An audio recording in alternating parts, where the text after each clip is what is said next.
தமிழ் சுருக்கெழுத்து முதுநிலை தேர்வில் 100% தேர்ச்சி பெற தனிக்குறி சொற்கள், சுருக்கங்கள், வினைச் சுருக்கங்கள், வெட்டு முறைகள் மற்றும் சிறப்பு சுருக்கங்கள் ஆகியவற்றை பலமுறை எழுதி பயிற்சி செய்திட வேண்டும். ஆகஸ்ட் 2011. தனிக்குறி சொற்கள், சுருக்கங்கள், வினைச் சுருக்கங்கள். ஒவ்வொரு இந்திய மக்கள் தங்களுடைய அரசியல் அவ்வப்போது என்பதில் ஐயமில்லை. அந்த வகையில் இந்த ஒரு அரசாங்கம் செய்துள்ளார்கள் என்பதை இங்கே இந்த சந்தர்ப்பத்தில் அடுத்தபடியாக எதுவும் இல்லாமல் இந்திய என்பதில் விவசாயிகளின் இருக்கும் என்றும் இது பொறுத்தவரையில் என்ற மக்களிடம் இருந்து வருகிறது என்பதை இந்த அரசாங்கம் இந்த நேரத்தில் மக்கள் அந்த வகையில் ஆண்டுகளில் ஒன்றாக இருப்பினும் நாளுக்கு நாள் இருக்க முடியாது. உற்பத்தி செய்வதற்கு பல திட்டங்களை வேண்டியது அவசியம் கொண்டிருக்கிறோம் மக்களுக்கு.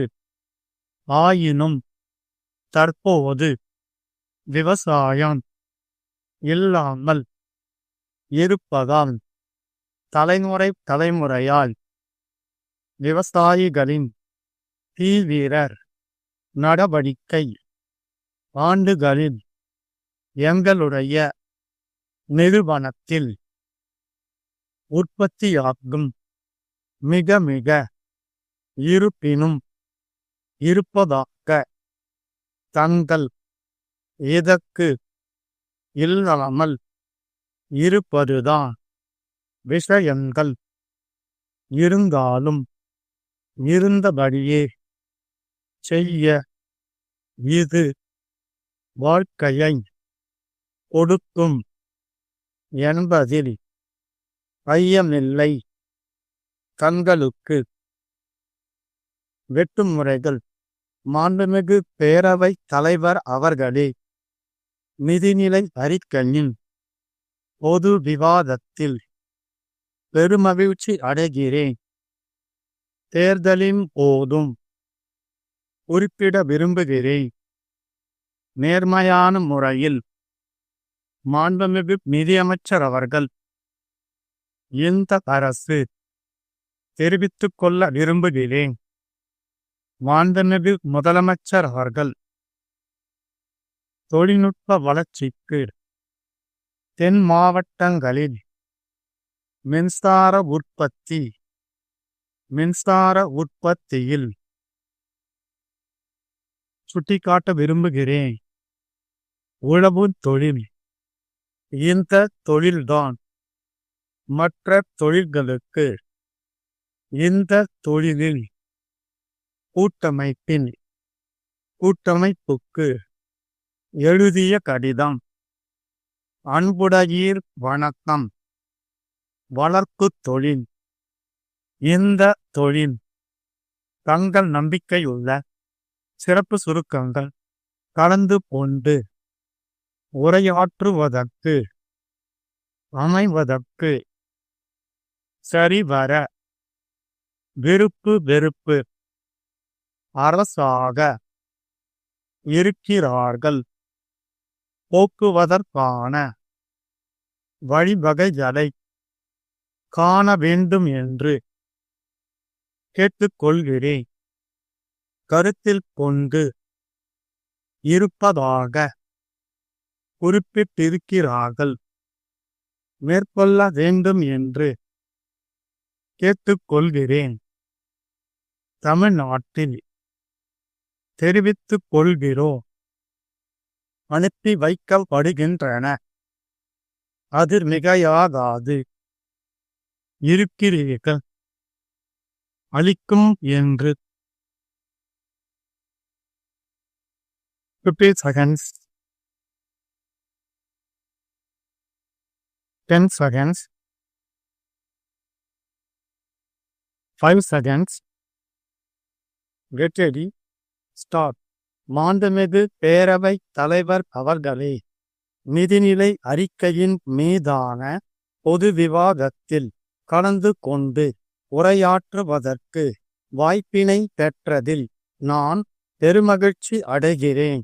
அண்மையில் மக்களவை தேர்தல் நாம் அனைவரும் எதிர்பார்த்த வண்ணம் சிறப்பாக நடந்து முடிந்துள்ளது. ஒவ்வொரு தேர்தலின் போதும் இந்திய மக்கள் தங்களுடைய அரசியல் முதிர்ச்சியை அவ்வப்போது நிரூபித்து வந்துள்ளனர் என்பதில் ஐயமில்லை.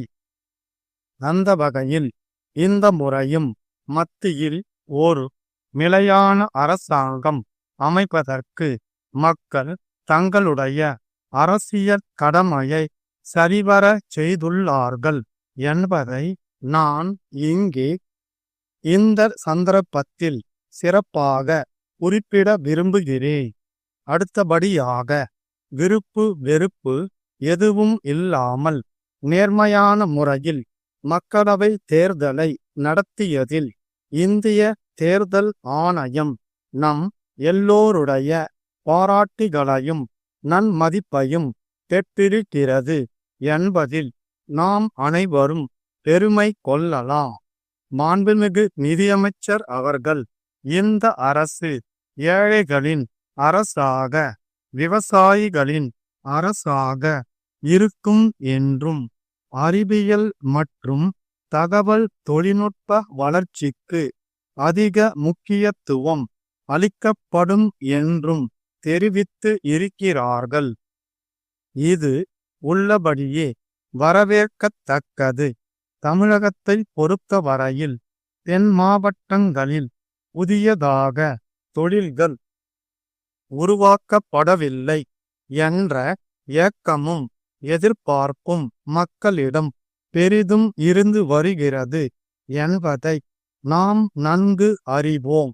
எனவே இந்த குறையை போக்குவதற்கான வழிவகைகளை அரசாங்கம் விரைந்து காண வேண்டும் என்று இந்த நேரத்தில் நான் அன்போடு கேட்டுக்கொள்கிறேன்.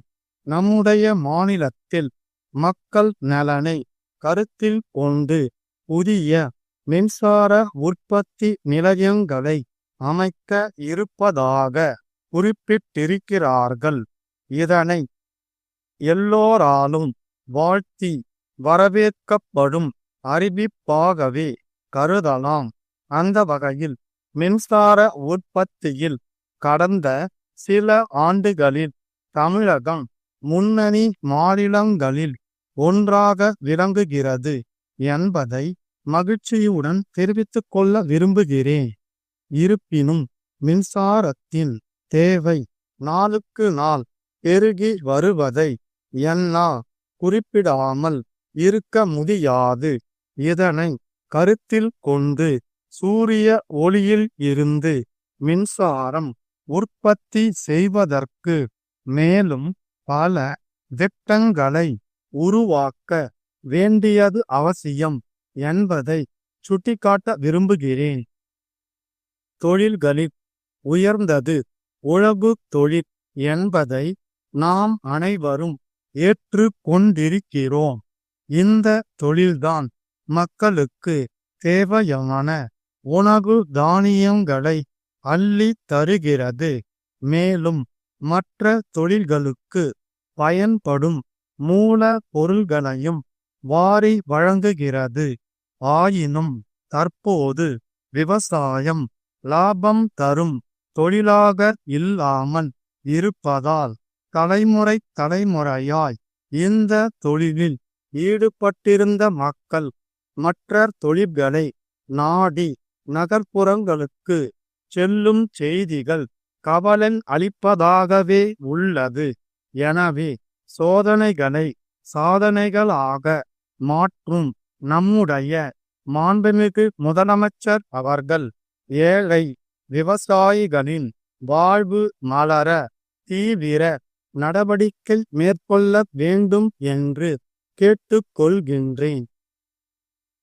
மதுரை அழகிரி கூட்டமைப்பின் உரிமையாளர் கும்பகோணம் ராமநாதன் கூட்டமைப்புக்கு எழுதிய கடிதம். அன்புடையீர், வணக்கம். கடந்த சில ஆண்டுகளில் தமிழ்நாட்டில் வண்ண மீன்கள் வளர்ப்பு தொழில் 2 மடங்காக வளர்ந்துள்ளது என்பதை மகிழ்ச்சியுடன் தெரிவித்துக் கொள்கிறோம். எங்களுடைய நிறுவனத்தில் உற்பத்தியாகும் மீன்கள் நம்முடைய நாட்டின் அனைத்து மாநிலங்களுக்கும் அனுப்பி வைக்கப்படுகின்றன. இந்த தொழிலில் வருமானம் மிக மிக அதிகம் என்றால் அது மிகையாகாது. இருப்பினும் இந்த தொழில் நம்முடைய மாநிலத்தில் வளராமல் இருப்பதாக தங்கள் கடிதத்தில் எழுதி இருக்கிறீர்கள். இதற்கு காரணம் வண்ண மீன்கள் வளர்ப்பு தொழில் குறித்து மக்கள் மத்தியில் சரியான விழிப்புணர்வு இல்லாமல் இருப்பதுதான் என்பதை முதலில் தெளிவுபடுத்த விரும்புகிறோம்.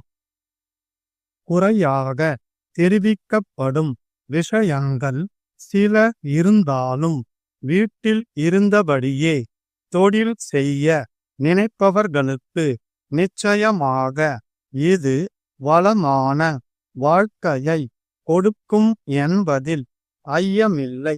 மிக குறைந்த முதலீட்டில் மிகச் சிறிய இடத்தில் மீன்களை வளர்க்கலாம். எங்களுடைய இந்த விளக்கம் தங்களுக்கு மன நிறைவை அளிக்கும் என்று நம்புகிறோம். தங்கள் நம்பிக்கையுள்ள ஸ்டால்.